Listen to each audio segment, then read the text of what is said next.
আমি হেলেনা রায়হান, ক্লাসবেল থেকে তোমাদের সকলকে জানাই স্বাগতম। তোমরা অনেকেই এমসিকিউ নিয়ে প্রচন্ড ভয়ে, মানে এটা কাজ করে তোমাদের মধ্যে। হয়তো দেখা যায় সৃজনশীল গুলো যদিও অনেকে পারে, অনেক স্টুডেন্ট আমি ব্যক্তিগতভাবে আমি দেখেছি বা এমন অনেক স্টুডেন্টকে চিনি যারা এমসিকিউ তে ফেল করে। এমসিকিউ তে ভালো করার যে কি উপায় এটাও তারা জানে না কিভাবে করবে। অনেকে হয়তো পরীক্ষার আগের দিন এমসিকিউ করছে, অথবা কেউ মুখস্থ করে যাচ্ছে ক খ গ ঘ। এভাবে আসলে এমসিকিউ হয় না। এমসিকিউ করার কিছু নিয়ম আছে, বেশ কিছু টেকনিক আছে। আজকে আমি তোমাদেরকে এমন একটা নিয়ম শিখাবো এমসিকিউর, ভেরি ভেরি ইম্পর্টেন্ট। ওই একটা নিয়ম শিখলেই তোমার 8টি অধ্যায়ের এমসিকিউ কমপ্লিট হয়ে যাবে। কমপ্লিট হয়ে যাবে বলতে ব্যাপারটা যে ফুলফিল হবে এরকম না, কিন্তু 8টা অধ্যায়ে এই টেকনিক ইউজ করা হয়। ইভেন তোমার কাজ অনেকটাই সহজ হয়ে যাবে এই একটা নিয়ম দিয়ে। খুবই গুরুত্বপূর্ণ। আমি ওই নিয়মটা দেখানোর আগে তোমাদেরকে একটা কথা বলতে চাই। তোমরা অনেকেই জানো ক্লাস ডেল তোমাদের জন্য, অর্থাৎ এসএসসি 25 যারা আছো তাদের জন্য সম্পূর্ণ নতুন কোর্স শুরু করেছে। আমাদের মাত্র একটা অধ্যায় কমপ্লিট হয়েছে, ষষ্ঠ অধ্যায়। ওই ক্লাসগুলো রেকর্ড আছে, তুমি চাইলে 2 দিনের ক্লাসগুলো করে আমাদের সাথে নতুন করে আসতে পারবা, অর্থাৎ চাইলে ভর্তি হতে পারবা। অনেকে জিজ্ঞেস করে ম্যাম এখন কি ভর্তি হওয়া যাবে? তুমি যে কোনো সময় ভর্তি হতে পারো, যে ক্লাসগুলো হয়ে গেছে ওগুলো রেকর্ড আছে। সেই জন্য আমি পার্সোনালি স্টুডেন্টদেরকে 2-3 দিন দেখা যায় আমার তত্ত্বাবধানে রাখলে আমার সাথে আলাদা হোমওয়ার্ক গুলো জমা দিলে পরে মূল ক্লাসে ফিরে আসতে পারে। এটা এমন আহামরি কোনো সমস্যা না। তুমি যদি শিখতে চাও, মন থেকে কোনো কিছু চাও, যে কোনো কিছুই কোনো বাধা হবে না তোমার জন্য। এছাড়া আমাদের কোর্সে ভর্তি হলে আমরা গণিতের, ইংলিশের আগের আমরা একবার বইটা টোটালি শেষ করেছিলাম, ফুল কমপ্লিট করেছিলাম, ওই রেকর্ড ক্লাসটা সম্পূর্ণ ফ্রি দিয়ে দিচ্ছি। তুমি চাইলে শিখে নিতে পারো নিজে। আমি তো শেখাবোই, লাইভে যাবা, তারপরে পাশাপাশি একটু বেশি শিখতে চাইলে ওই কোর্সগুলো থেকে, ওই গ্রুপগুলো তোমাকে ফ্রি দিয়ে দেওয়া হবে, ওখান থেকে তুমি দেখে এগিয়ে থাকতে পারবা। ঠিক আছে? এছাড়া আমাদের এই বইটার কথা অনেকেই জানো তোমরা। এই বইটা অসাধারণ একটা বই। এই বইটা হচ্ছে প্রায় 2500 এমসিকিউ আছে গণিতের, আর 900 সৃজনশীল আছে। তোমার কোনো টেস্ট পেপার প্রয়োজন হবে না। এই বইটার একটা বিশেষত্ব হচ্ছে এখানে আমাদের কোনো উত্তর নাই। আমি স্টুডেন্টদেরকে স্বাবলম্বী করতে চাই, আমার উপর নির্ভরশীল করলে তো লাভ নেই। সো এই বইটা তোমাকে স্বাবলম্বী করবে, অর্থাৎ তুমি পরীক্ষার হলে গিয়ে যে কোনো ম্যাথ তুমি নিজে করতে পারবে, কারণ এখানে কোনো উত্তর নেই। আমাদের স্টুডেন্টরা এই জায়গাটা অনেক বড় ভুল করে। বিস্তারিত জানার জন্য ফার্স্ট কমেন্ট অথবা ডিসক্রিপশন বক্স দেখবে। ঠিক আছে? আমাদের 7টা বিষয়ের কোর্স হয়। চলো, আমি এখানে ডেমো হিসেবে নবম অধ্যায়ের 4টা ম্যাথ এমসিকিউ নিয়েছি। তবে প্রতিটা অধ্যায়ের জন্য এই ভেরি ভেরি ইম্পর্টেন্ট, খুব গুরুত্বপূর্ণ। যারা আমার কোর্সে আছে তারা এটা বলতে পারবে যে আমি এখন যে নিয়মটা শেয়ার করবো এটা কি পরিমাণ গুরুত্বপূর্ণ, ইভেন কতটা কার্যকরী। এবং এই যে 8টা অধ্যায় আমি লিখেছি এখানে, ষষ্ঠ অধ্যায়, সপ্তম, অষ্টম, নবম, দশম, 14, 15, 16, প্রত্যেকটা অধ্যায়ে এই নিয়মটা ফলো করা হয়, ইভেন এই নিয়ম করাই হয়, মাস্ট বি। ঠিক আছে? তো আমরা একটু একটা বিষয় এখানে একটু দেখবো। আমরা সবাই পিথাগোরাস নামে এই ব্যক্তিটাকে চিনি, তাই না? ওনার একটা উপপাদ্য আছে, উনি একজন বিখ্যাত গণিতবিদ। পিথাগোরাসের উপপাদ্য টেকনিক দিয়েই আজকে আমরা ওই এগুলো সমাধান করব খুব দ্রুত। আমি ওই উপপাদ্য টেকনিকটা লিখিতও প্রকাশ করব না, মুখে করব। ঠিক আছে? খুব ফাস্ট করব আমরা এটা। তো পিথাগোরাসের উপপাদ্যটা হচ্ছে এরকম যে লম্ব স্কয়ার প্লাস ভূমি স্কয়ার, লম্ব স্কয়ার প্লাস ভূমি স্কয়ার ইকুয়াল অতিভুজ স্কয়ার। আর এই টেকনিকটা কাজে লাগবে শুধুমাত্র সমকোণী ত্রিভুজের বেলায়। আমরা জানি সমকোণী ত্রিভুজের সমকোণের বিপরীত বাহুটাকে বলা হচ্ছে অতিভুজ। আর আমরা যাকে কোণ হিসেবে বিবেচনা করব তার বিপরীত বাহুটা হচ্ছে লম্ব। আর নিচেরটাকে বলা হচ্ছে ভূমি বা সন্নিহিত বাহু বা শয়নরেখা, যাই বলি না কেন, আমরা নর্মালি ভূমি হিসেবে বলি আর কি।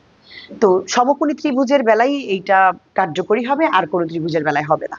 ঠিক আছে? ইভেন এটার সূত্র আছে, লম্ব স্কয়ার প্লাস ভূমি স্কয়ার ইকুয়াল অতিভুজ স্কয়ার। তবে এই সূত্র দিয়েও যখন আমি কোনো একটা কিছু প্রবলেম সলভ করতে যাব তখনও আমার ঢের সময় লেগে যাবে। একটা এমসিকিউতে কিন্তু এত সময় সাধারণত থাকে না। তো আমরা কিছু টেকনিক আছে ব্যবহার করলে খুব দ্রুত, ফাস্ট, মানে জাস্ট চোখের পলকে আমরা আসলেই করতে পারবো। চোখের পলকে ব্যাপার থাকে না, সত্যি পলকেই তুমি করতে পারবা। ঠিক আছে? এমন কিছু টেকনিক আমরা একটু শেয়ার করবো এখানে। যেমন ধরো, আমি তোমাদের জন্য এখানে লিখছি, এই লিখলাম। আরো একটা আছে, একটু বুঝে নিবা।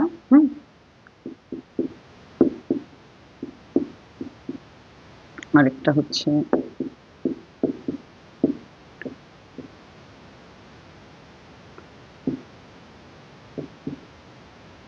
আর একটা, ওকে, এটা হচ্ছে 3টা বাহু। এই তৃতীয় বাহুটা হচ্ছে অতিভুজ, ইভেন এদের মান বড় হবে। সবসময় মনে রেখো, অতিভুজের মান নটচর হইতে পারবে না। আর বাকি এই লম্ব ভূমি বা 3 4 4-এর জায়গায় 3 5-এর জায়গায় 12 12-এর জায়গায় 5 হতেই পারে, এটা কোনো বিষয় না। এই 1 2 3 4 5 6 7 এই 7টা যেই সূত্র বলি বা টেকনিক বলি বা নিয়ম বলি, যদি আমরা একটু মুখস্থ রাখতে পারি, এগুলো পিথাগোরাসের সূত্র থেকেই আসছে, অর্থাৎ লম্ব স্কয়ার প্লাস ভূমি স্কয়ার ইকুয়াল অতিভুজ স্কয়ার।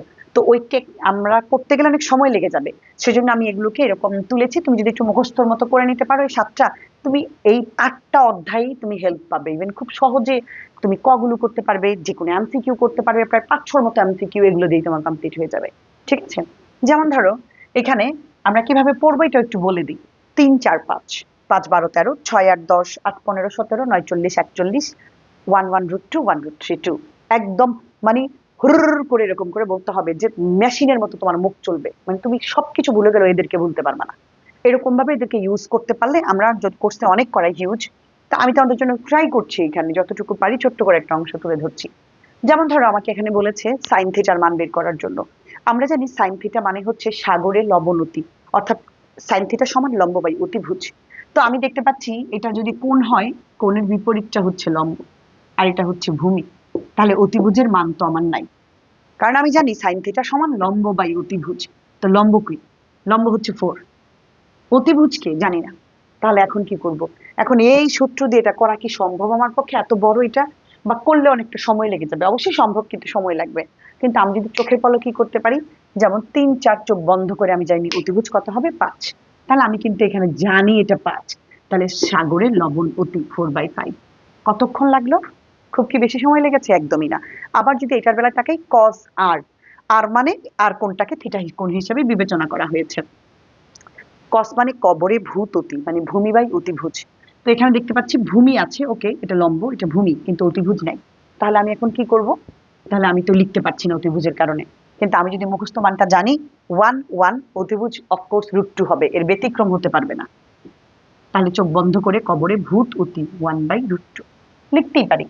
যদি আমি এটার দিকে তাকাই, √3/2 এইটা আছে, এখানে আমাকে বলেছে tan z বা tan z। tan z মানে হচ্ছে এটাকে আমরা কোণ হিসেবে বিবেচনা করব। তাহলে tan মানে টেরা লম্বা ভূত, মানে লম্ব বাই ভূমি, এই হচ্ছে লম্ব, এই কোণের বিপরীত, আর এটা হবে ভূমি। ভূমির মান তো নাই। যদি এইভাবে করে করতে যাই সময় লেগে যাবে, কিন্তু আমি মুখস্থ মান জানি। এই যে 1 √3, এটা হচ্ছে 2। এবার যদি আমি একটু তাকাই, 2 হচ্ছে অতিভুজ, অতিভুজের মান আছে। তাহলে আমার 1 আর √3 মধ্যে √3 আছে, নিচে নাই কে 1। আমি বলেছিলাম অতিভুজের মান নটচর করতে পারবে না, কিন্তু লম্বার ভূমিকে আমরা নটচর করতে পারবো। এখানে যদিও আমরা দেখতে পাচ্ছি 1 আগে √3 পরে, কিন্তু এখানে √3 আগে 1 পরে, ডাজন্ট ম্যাটার। ঠিক আছে, এটা কোনো বিষয় না। তাহলে টেরা লম্বা ভূত, তার মানে লম্ব বাই ভূমি, নিচের 1 আর আমার দেওয়ার দরকার নাই, এই জন্য tan যেটার মান শুধু √3 দিলেও হবে। সেম যদি আমি এটা দেখি, 8 আর এখানে আছে 17, মানে 8 আর 17, তাহলে এটা যদি হয় কোণ, এটা লম্ব, এটা হচ্ছে অতিভুজ, আর এটা হবে ভূমি। তো tan মানে কি? tan থিটা যদি মান চাই, তাহলে টেরা লম্বা ভূত, তাহলে লম্ব বাই ভূমি তো নাই। আবার এটা করতে গেলে অনেক ঝামেলা, কিন্তু আমি মুখস্থ মান জানি। 8 15 17, 17 অতিভুজ ফিক্স থাকলে, এরা নটচর হলে কোনো সমস্যা নাই। তাহলে এখানে 8 থাকলে এখানে চোখ বন্ধ করে হবে 15 বা 15। তাহলে টেরা লম্বা ভূত, এই হচ্ছে লম্ব, এই হচ্ছে ভূমি। কতক্ষণ লেগেছে? চোখে যদি আমাকে শুধু ট্যান না, এখন যদি তোমাকে বলতো যে সাইনের মান বের করো, সাইন থিটা, অফকোর্স আমি যদি মানটা জানি 8 15 17, সাইন আমি যতগুলো ত্রিকোণমিতিক অনুপাত যতগুলো মান আছে আমি প্রত্যেকটা বের করতে পারবো। যেমন এখানে বললাম আমাকে সাগরে লবণ নদী, তখন বলবো 8/17 বা 8/17। যদি আমাকে বলে যে না তুমি কোসেক থিটার মান বের করো, সাইনকে উল্টাই দিলি কোসেক হয়ে যাবে, তখন হবে 17/8। যেই কোনো 6টা অনুপাতের যেই মানটাই বলবে, 3টা মান থাকলে আমি চোখ বন্ধ করে বের করতে পারবো। অর্থাৎ এই যে লম্ব স্কয়ার প্লাস ভূমি স্কয়ার ইকুয়াল অতিভুজ স্কয়ার, এটা করার যে সময়টা চলে যাওয়া, মানে 1 মিনিট তো সময় ব্যয় হবে, ওই 1 মিনিটও কিন্তু আমার বেঁচে যাচ্ছে। এটা সেম ভাবে অষ্টম অধ্যায়ে হিউজ এটার ব্যবহার আছে, আমি অনেক এমসিকিউ করাইছি এটা দিয়া। ইভেন 16 অধ্যায়ে তো পরিমিতিতে অনেক ব্যবহার হয়, 15 14 10। সপ্তম অধ্যায় তো এটা ছাড়া চলবেই না, ষষ্ঠ অধ্যায়ও না। অর্থাৎ এখানে আমি যে 8টা অধ্যায় বলেছি, ম্যাজিকের মতো তুমি দেখবা প্রতিটা অধ্যায়ে এই পিথাগোরাসের উপপাদ্য তোমার কাজে লাগছে। ইভেন এটা ছাড়া তোমার কোনো কিছু চলবে না। তুমি সৃজনশীল করতে যাও, লাগবে। করতে যাও, লাগবে। এমসিকিউ অবশ্যই লাগবে। তার মানে এই একটা দিয়ে তুমি অনেকগুলো সুবিধা পাচ্ছ। যদি তুমি শোনো, একটা কথা বলি তোমাকে, এমসিকিউর মূল মন্ত্র কি জানো? যেই কোনো বিষয়ের বেসিক ক্লিয়ার হইতে হবে তোমার।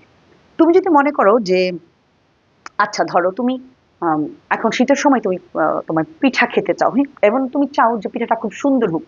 একটা কথার কথা ধরো ধরো, তো পিঠা বানাইতে গেলে তুমি চাও পিঠা খেতে, আবার পিঠাটা খুব সুন্দর হোক সেটাও চাও, কিন্তু তুমি জানো না পিঠার উপকরণ কি। তো তুমি এমসিকিউতে ভালো করতে চাও, এখন তুমি জানো না এমসিকিউতে ভালো করতে হলে কি কি কি কি উপায় তোমাকে অবলম্বন করতে হবে, তুমি সেটা জানো না। আমরা জানি পিঠা তৈরি করতে গেলে মানে ন্যূনতম কমন সেন্সটুকু তোমার থাকতে হবে, বা ন্যূনতম একটা কি লাগে তোমার জানতে হবে। পড়া না হয় কারো কাছ থেকে জিজ্ঞেস করে, কারো হেল্প নিয়ে তুমি করতে পারলা, কিন্তু তুমি জানোই না তখন তুমি কি করবা। অর্থাৎ আমরা ধরে নিলাম চাল লাগবে, আমরা ধরে নিই গুড় লাগবে, হ্যাঁ, এই দুইটা জিনিসটা একদম কমন, পানি দিয়ে এটাকে গুলতে হবে, হ্যাঁ। মানে এই যে ব্যাপারগুলো এগুলো তুমি না জানলে হবে না। ঠিক তেমনি এমসিকিউ করতে গেলে যেই কোনো বেসিক তোমাকে একদম ক্লিয়ার হইতে হবে। যেমন এই এমসিকিউ করার জন্য এটা একটা বেসিক পিথাগোরাসের উপপাদ্য বা এটা মুখস্থ। এখন তুমি যদি এটা নাই জানো ব্যবহার, তাহলে তোমার জন্য এটা কিন্তু তোমার কাজটা অনেক সহজ করে দিচ্ছে। একদম জাস্ট ছোটস্থ 3 4 5 5 12 13 6 8 10 9 40 41 1 1 √2 1 √3 2 8 15 17, জাস্ট এরকম 7টা মান মুখস্থ রাখা আহামরি ব্যাপার না। আমার কোর্সের স্টুডেন্টরা প্রত্যেকে জাস্ট এটাকে ছোটস্থ, কণ্ঠস্থ, মুখস্থ যা বলো, প্রত্যেকটা স্টুডেন্ট পারে এটা। ইভেন এটার উপকারিতা যে তারা কত পেয়েছে এটা তারাই বলতে পারবে। আমার বিশ্বাস তারা হয়তো এই ভিডিও দেখবে, ইভেন তারা নিশ্চয়ই বলবে যে এটার কতখানি উপকার তাদের জীবনে হয়েছে। তো তুমিও চাইলে এটার ব্যবহার নিয়ে তুমি শুধু মন থেকে চাইতে হবে। ইভেন ওই টেকনিকটা যদি জানো তাহলেই তুমি অ্যাপ্লাইটা করতে পারবে। তুমি মুখস্থ করে জীবনে এমসিকিউ কিছু করতে পারবে না। প্রচুর প্র্যাকটিস, ইভেন বেসিক জানতেই হবে, তবেই তুমি ভালো করতে পারবে। আরেকটা মজার বিষয়, যারা এমসিকিউতে ভালো করে তারা সৃজনশীলে ভালো করে। ইভেন সৃজনশীলের কগুলো এমসিকিউর সাথে সাথে কমপ্লিট হয়ে যায়। অর্থাৎ এক ঢিলে দুই পাখি কিন্তু তুমি মারতে পারছো। সো যদি ফিল কইরা করো, মনোযোগ দিয়ে করো, নিশ্চয়ই ভালো করবা, তুমি পারবে। আমি বলি আবারও, তুমি পারবে। তুমি নিজেকে বিশ্বাস করো। ইভেন তুমি এইটুকু মন থেকে চাও যে হ্যাঁ আমি চাই, এটা তুমি চাইলেই হবে। আর কারো কথায় তুমি কান দিও না, তুই পারবি না, তোকে দিয়ে হবে না, তুই ভালো স্টুডেন্ট না, তোর তো রেজাল্ট খারাপ, তুই তো টেস্টে ফেল করছিস, তুই আবার বোর্ডে যেতে পারবি। আমি বলি কি, নেগেটিভ জিনিসগুলোকে একটু পাশ কাটিয়ে রাখো, তুমি পারবে। আমি বলছি তুমি পারবে, শুধু চেষ্টা করো। ভালো থাকো সবাই, সবার জন্য অনেক অনেক শুভকামনা।